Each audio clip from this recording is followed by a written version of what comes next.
سورہ بقرہ ہے آیت نمبر 22۔ یہاں پر یہ وصلی حمزہ کے بارے میں آج ہم جانیں گے کہ وہ الف جس کے اوپر زبر زیر پیش نہیں ہوتا۔ یہ آیت کے شروع میں اکثر آتا ہے اور ہمارے دوست یہاں پر پریشان ہو جاتے ہیں کہ اس الف کے اوپر ہم کون سی حرکت لگا کر پڑھیں گے۔ تو اس کا آج قاعدہ فرمولہ جانتے ہیں۔ اس کو کہتے ہیں وصلی حمزہ۔ تو اس کے اوپر حرکت نہیں ہوتی۔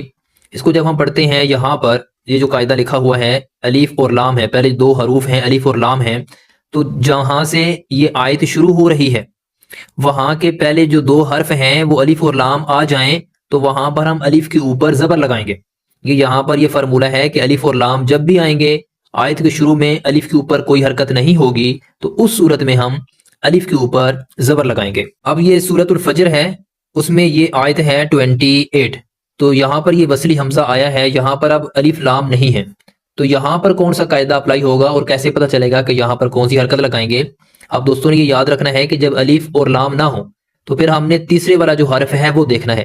جیسے یہ الف ہے 1، را 2 اور جیم ہے 3۔ تیسرے والا جو حرف ہے اس کے نیچے اور اوپر حرکات دیکھنی ہے۔ اگر زیر اور زبر ہوگا، دوبارہ سن لیں، زیر اور زبر ہوگا تو اس صورت میں ہم اس الف کے نیچے زیر پڑھیں گے، ارجعی پڑھیں گے، ٹھیک ہے، ارجعی، الف کے نیچے ہم نے زیر لگایا۔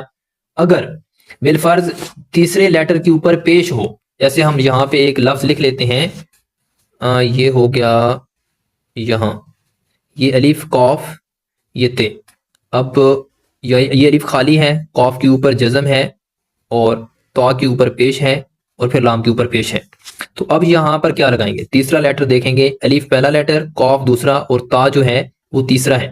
تا کے اوپر پیش ہے، یعنی تیسرے لیٹر پر جب پیش ہوگا تو پھر ہم الف کے اوپر پیش پڑھیں گے، ٹھیک ہے، وصلی حمزہ کے اوپر ہم پیش لگائیں گے۔ امید ہے کہ یہ قاعدہ آپ دوستوں کو سمجھ آ گیا ہوگا۔